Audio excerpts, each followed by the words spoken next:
እኮ እስላማዊ መንግስት ለማቋቋም አስበዋል። ተመልከት፣ ቤት ውስጥ የነበረው ስልጠና ወደ አደባባይ ወጥቷል። አስፓልት ላይ ማንም እያያቸው ማለት ነው። ምክንያቱም የደህንነት ሚኒስትሩ እስላም ነው፣ እነ ሙፈሪያት እስላም ናቸው፣ አብይ አህመድ እስላም ነው፣ ደመቀ መኮንን እስላም ነው፣ እኔ እስላም ናቸው። ወታደራዊ ኃይሉ አሁን ፕሮቴስታንቱ ምናምን አይናገራቸውም። ፕሮቴስታንቱን ኩክ እያበሰሉት ነው። ከዛ የኦርቶዶክሱን ሲጨርሱ ይበሉታል።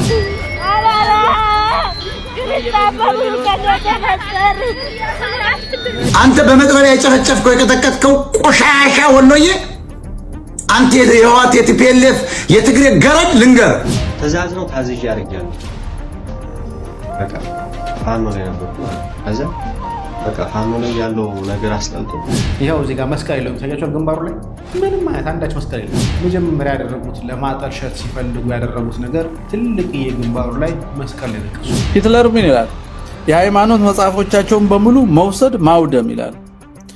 ኦሮሞማ ምን ይላል? ማንኛውም ኦሮሞ በሀበሻ ለቅሶም ሆነ ሰርግ ላይ መሳተፍ የለበትም። እንኳን ደስ አላችሁ።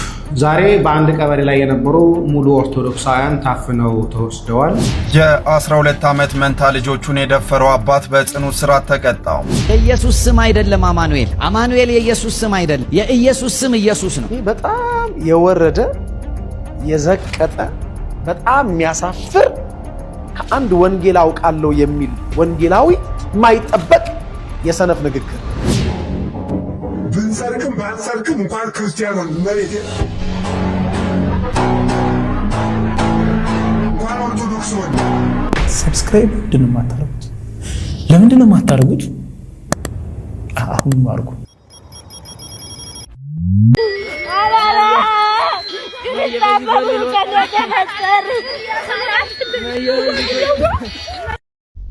አንተ በመጥረቢያ የጨፈጨፍከው የቀጠቀጥከው ቆሻሻ ወሎዬ፣ አንተ የህዋት የቲፒኤልኤፍ የትግሬ ገረድ ልንገር፣ ያን መጥረቢያ ከመቀጥቀጥ ለምንድን ነው 4 ኪሎ የማትሄደው? በህቡ ተደራጅተህ እንደ ትግሬዎች አዲስ አበባን ለመቆጣጠር ለምን አልገባህም? አንተ መሀይም ደግሞ አረንጓዴ ቢጫውን እኮ አንገቱ ላይ ማድረግ ነው። በዚያ ባንዲራ ነበር ማነቅ።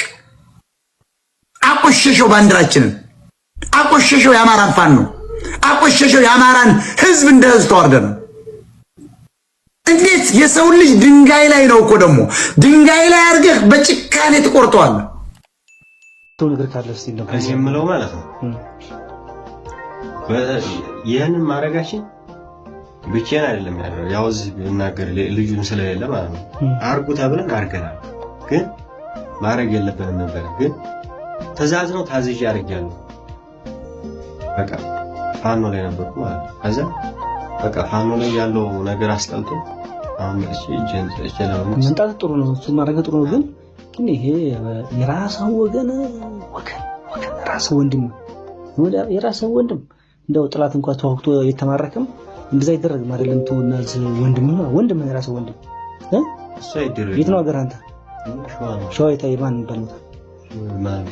መሀል ሜዳ እዛ የነበሩ ጋር ነበር በፊት መጀመሪያ አዲስ በክረምት ነበር እዛ አዲስ ገብቼ ወገሬ የሚባል ቦታ አለ። አይ እናውቀዋለን፣ እዛ ነበር እኛ ስለምናውቀው በዛ ገባሁ። ተከትለናቸው ነው ዞረን በዚህ መጣ ነው እኛ እዛው ነበር። ከዛ እርስ በርስ ካሰግድ ጋር ውጊያ ነበር። እናውቃለን። እርስ በርስ አንወጋም ብዬ አሰግድ ጋር አይደለም ደሳሌ ጋር ነው። አሰግድ ከመያዙ በፊት እንግዲህ ሰው እንደተመለከታችሁት እጁ እንደሰጠ ምናምን ነገር ሲናገር ሰማሁ። ግን ምንድን ነው ያለው ነገር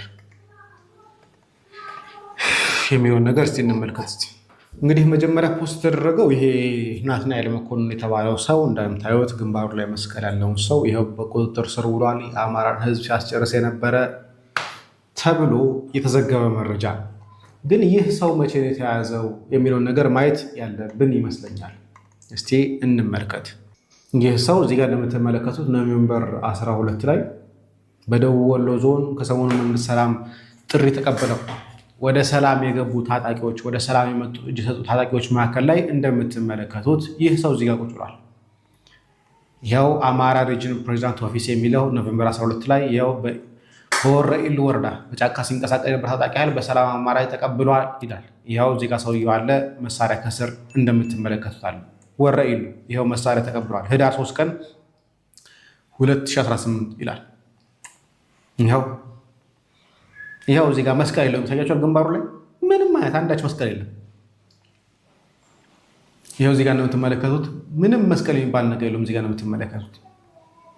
እዚህ ጋር ይኸው ኖቬምበር 12 ላይ ጫካ ሲንቀሳቀስ የነበረ ሰው መጣ ይላል። ታዲያ ለምንድን ነው መዋሸት ያስፈለገው ሲባል መጀመሪያ ያደረጉት ለማጠልሸት ሲፈልጉ ያደረጉት ነገር ትልቅ የግንባሩ ላይ መስቀል የነቀሱት። አስቀድሞ ግን ይህ ሰው ግን ያልነበረው መስቀል የሚባል ነገር ግንባሩ ላይ ያልነበረ ሰው ነው። ምንም አይነት መስቀል ግንባሩ ላይ አልነበረ። ነገር ግን ፋኖን ከኦርቶዶክስ ጋር ለማገናኘት ይታያቸዋል። እዚህ ጋር ምንም አይነት ግንባሩ ላይ መስቀል የለም። ፋኖን ከኦርቶዶክስ ጋር ለማገናኘት፣ ፋኖን ከሞዓ ተዋህዶ ጋር ለማገናኘት፣ ቤተክርስቲያን ለመስደብ፣ ቤተክርስቲያን ለማጠልሸት ብለው ግን ያልፈጠሩት ነገር የለም። እንደምትመለከቱት የግብዳ መስቀል ግንባሩ ላይ የለም።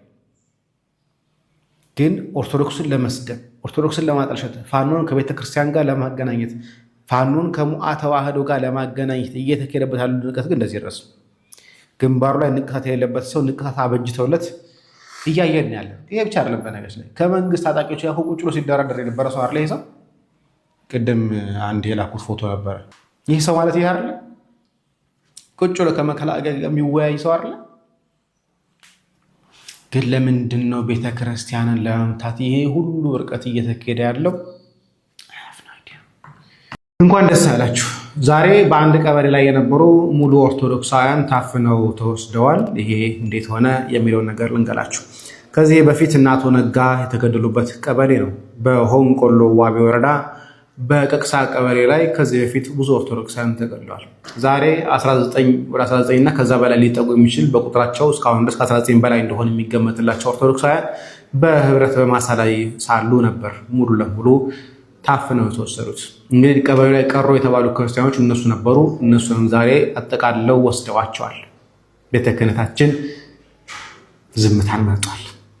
እነኚህ ሰዎች በህይወት ይመለሱ አይመለሱ የምናውቀው ነገር የለም።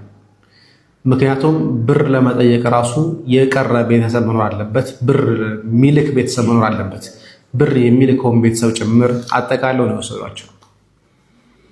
አሁኑና ደግሞ መንግስት እንዲህ አያደርግም፣ ውሃቢያ እንደዛ አያደርግም፣ ሙስሊሞች እንደዛ አያደርጉም በሉና ደግሞ ተከራከሩን አሏችሁ። ይሄ ለእናንተ መልእክት ነው። ሙስሊሞቹ እኮ እስላማዊ መንግስት ለማቋቋም አስበዋል የሚል ነገር አልሰማችሁ? አሁን ድሮ ሙስሊሞች ክርስቲያናዊ መንግስት ያቋቁማሉ። ይሄው ሚስጥር ነው።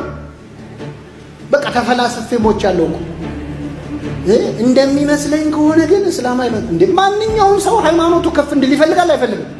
የራስህን ስራ መስራት ነው እንጂ ስለሌሎች ማውራት ምንድን ነው የሚያደርገው? የራስህን የቤት ስራ ሳሰራ ማለት ስለሌሎቹ እናቆየውና በእውነት ቤተክርስቲያን ከኛ የባሰ ጠላት የላትም። ከኛ በላይ እጅ እግሯን ያሰረው የለም። ይህን መተማመን አለ። የኢኮኖሚ ትብብር፣ ማህበራዊ ትብብር፣ አንድ ኦርቶዶክሳዊ ሌላ ኦርቶዶክሳዊን በስራ ማገዝ፣ የተማረው ያልተማረውን ማስተማር። ሂትለር ምን ይላል? የሃይማኖት መጽሐፎቻቸውን በሙሉ መውሰድ ማውደም ይላል። ኦሮሞማ ምን ይላል? ማንኛውም ኦሮሞ በሀበሻ ለቅሶም ሆነ ሰርግ ላይ መሳተፍ የለበትም፣ በቤታቸውም አብሮ መጸለይ የለበትም ይላል። የወራሪ ሃይማኖትም ነው ይላል። ሁቶች ምን ይላሉ? ማወቅ ያለባቸው ማንኛውም ቱሲ በቢዝነስ ውስጥ የማይታመኑ መሆናቸውን ነው። ዋናው ግባቸው የዘር የበላይነታቸውን ማስቀጠል ነው። ስለዚህ ማንኛውም ሁቱ አንደኛ ከቱሲዎች ጋር የሽርክና ስራ እንዳይሰራ፣ በቱሲ ተቋማት ውስጥ ገንዘቡን ኢንቨስት እንዳያደርግ፣ ለቱሲ ገንዘብ ያበደረ ወይም ከቱሲ የተበደረ ከቱሲ ጋራ ቢዝነስ ስራዎችን አስመጪ ፈቃድ፣ ባንክ፣ ብድር እነዚህን የሰራ ካመቻቸ በኋላ ጠላት ስለሆኑ ከነሱ መለየት አለበት አይነት ትምህርት ነው። ሂትለር የሚለው ምሁሮቻቸውን እንዳያስተምሩ መከልከል፣ እምቢ የሚሉ ከሆነ መደብደብ፣ መግደል ይላል። ይሄን በሰሜን ሸዋ አይተናል። ቄሶቹን በሙሉ ማሳደድ፣ እንዳያስተምሩ መከልከል እና መባ እንዳይቀበሉ አስራት እንዳይቀበሉ የከፈለ ይቀጣል ብለው ህግ አውጥተዋል ኦሮሚያ ውስጥ አስራት። ስለዚህ ምን ይላሉ እነሱ? ማንኛውም ኦሮሞ ከሀበሻ ጋራ መነገድ ከጠላት ሀበሻ በሙሉ ላይ ነው። ከነሱ ላይ መግዛትና መሸጥ፣ ከንግድ ሆቴላቸው ምግብ ቤቶቻቸው መብላት መጠጣት የለበትም። ማንኛውም ኦሮሞ የሀበሻ ሆቴል ማደር፣ ቤታቸውን መከራየት፣ ማንኛውም ዕቃ ለነርሱ መሸጥና ከነርሱ መግዛት የተከለከለ ነው። በነገራችን ላይ አበሻ የሚለው ኮድ ነው እንጂ ኦርቶዶክስን ታርጌት ያደረገ ነው። በሌላ በኩል አማራ የሚሉትን ነው። ይሄ አሁን ሃይማኖተኞችን ኮንፊውዝ የሚያደርጋቸው ለዚህ ነው። ኦርቶዶክስ ብለው በቀጥታ ከተናገሩ ኦሮሞም ኦርቶዶክስ ነው፣ ሁሉም ለሰው አንድ ይሆንባቸዋል። ስለዚህ አበሻ በሚለው ስር ይደብቀውት እንጂ ስለ ኦርቶዶክስ ነው የሚያወሩት። እንዲህ ያልን ወደ 10 ነጥቦች አሉ አንድ አይነት የሆነ። ከዛ የመጨረሻው አሁን ለምሳሌ ኦሮሞ ምን ይላል? ፈጽሞ በቋንቋቸው አለመናገር፣ ሲያናግሩ በራስ ቋንቋ ብቻ መመለስ። ይሄን ከበቀለ ገርባ ሰምተዋል ብዬ አስባለሁ በሚዲያ። የንግድ ቤት አታከራያቸው የሚለውን በትልቅ ጉባኤ በባሌ ሮቤ ተደርጓል። በቪዲዮ ተቀርጾ ይገኛል፣ በመጽሐፍቶች ተጽፏል። እጅ ዘርግቶ መጨበጥ ሰላም ማለት አይገባም ይላል። ይሄ እንግዲህ የዋሃብያውንና የፖለቲካዊ ኦሮሞማው ተመሳሳይ ጠባይ ነው ያላቸው፣ የተዋሃዱ ናቸው። ግን ሃይማኖት እንዳይባልባቸው ነፍጠኛ አበሻ እያሉ ይሸፍኑታል። አብሯቸው የሚቆምና የሚገድል ለማስፋት ደግሞ ሲፈልጉ ሴምና ኩሽ ያረጉታል። እንዲህ ይላል። ማንኛውም ሁቱ የትም ቦታ ቢሆን አንድነታቸው እንዲህ ይሄዳል። ናዚ ደግሞ ቤቶቻቸውን በመዝረፍ ማቃጠል፣ በማውደብ ማሰቃየት ይገባቸዋል። ስለዚህ አይሁድ መኖር ያለባቸው በጎዳና ነው። ቅድም ብዬ አንብቤዋለሁ። እዚህ ደግሞ ምን ይላሉ የኛዎቹ? የእነርሱን ፊልም፣ ሬዲዮ እና ቴሌቪዥን አለመመልከት። ይሄ በማንኛውም ጂኖሳይድ ውስጥ ከሚደረጉ በጣም ቁልፍ የሆኑ ነገሮች ናቸው። ለምንድን ነው ይሄ ቁልፍ የሚሆነው? በአንድ ሀገር ውስጥ ይኖሩ የነበሩ ሰዎች ስለተዋሃዱ እርስ በርስ ለመገዳደል እሺ አይሉ፣ አይጨካከኑ። ለዚህ ነው አሁን ሙስሊሞች ክርስቲያኖችን የሚደብቁት። አሁን አርሲ 2 ሙስሊሞች የተገደሉት ኦርቶዶክስ ደብቀው ነው። ኦርቶዶክስ በደበቃቸው ተገደሉ። ያንን መተው የኛ ተቋማት እስላምም ተገደለ ይላል። የተገደለው ኦርቶዶክስ ስለደበቀ ነው። ይሄንን ማስመሰልና ቲያትር ቅስናና መስቀል ይዞ የሚሰራ ሰው ምን አይነት ንሳ እንደሚገባው አላውቅም። ይሄ መስቀሉንም ልብሱንም አስቀምጦ ህይወቱ ሙሉ ቆሎ የበላ ጫካ ነው መኖር ያለበት። ይሄ ስናዳሪ ነው። ስናዳሪነት በጣም አደገኛ የሆነ የ12 ዓመት መንታ ልጆቹን የደፈረው አባት በጽኑ እስራት ተቀጣ። ተከሳሹ አቡ ነፎ ቢፍቱ የአሰላ ከተማ ቡርቂቱ ቀበሌ ነዋሪ ሲሆን በተለያየ ጊዜ የገዛ መንታ ልጆቹን ባለቤቱ ቤት በሌለችበት ጊዜ ጠብቆ የአስገድዶ መድፈር ወንጀል እንደፈጸመ ተረጋግጧል። በዚህም የአርሲ ዞን ከፍተኛ ፍርድ ቤት ተከሳሹ ድርጊቱ መፈጸሙን በሰውና በሰነድ ማስረጃ አረጋግጦ ተከሳሹን ያርማል፣ ሌሎችን ያስተምራል በማለት በ21 ዓመት ጽኑ እስራት እንዲቀጣ ወስኖበታል። ለወቅታዊና አዳዲስ መረጃዎች እናት መረጃን ላይክ ፎሎ አድርጉ። የኢየሱስ ስም አይደለም አማኑኤል። አማኑኤል የኢየሱስ ስም አይደለም። የኢየሱስ ስም ኢየሱስ ነው። በጣም የወረደ የዘቀጠ በጣም የሚያሳፍር ከአንድ ወንጌል አውቃለሁ የሚል ወንጌላዊ የማይጠበቅ የሰነፍ ንግግር። እንዴት አማኑኤል የኢየሱስ ስም አይደለም ልትል ደፈርክ? እግዚአብሔር የመጽሐፍ ቅዱስን ምስጢር ይግለጥልህ።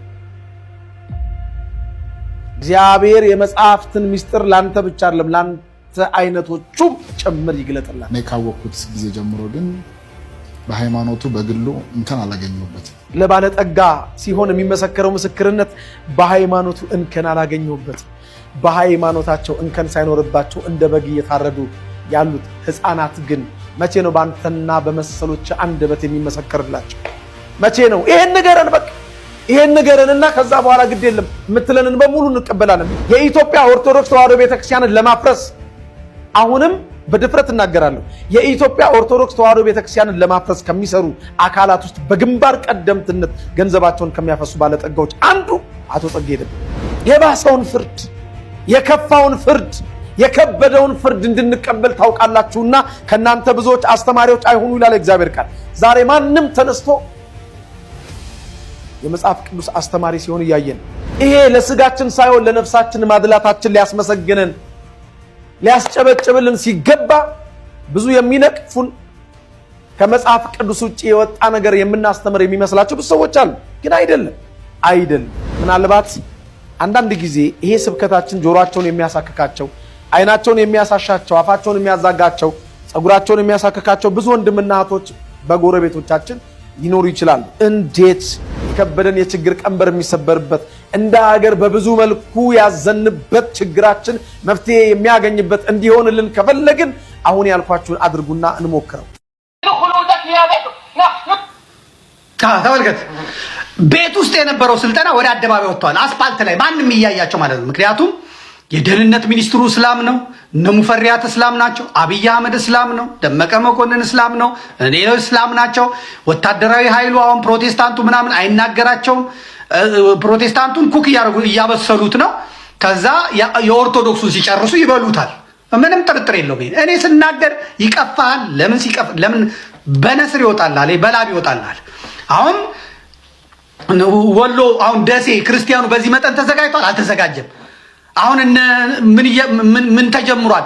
ያሉት አመራሮች በሙሉ ክርስቲያን ስለሆኑ ከንቲባውም አቶ ሳሙኤል የሚባል ክርስቲያን ስለሆነ ምናምን ይውረዱልን ብለው በብዕር ስም እነ ሙጂብ አሚኖ አሁን ወሎ ቀውጥ ይሆናል። በቃ አላስቻላቸውም። ቶሎ ተቆጣጥረው የፈለጉትን ነገር ማለት ነው ቢጀምሩ ያው ይታወቃል መጨረሻው የት እንደሆነ ማለት ነው። ግን አሁን ወሎ በዚህ መጠን ተዘጋጅቷል፣ ደሴ ተዘጋጅቷል፣ ኮምቦልቻ ተዘጋጅቷል። አንድ ታመጡልኛላችሁ? ይሄን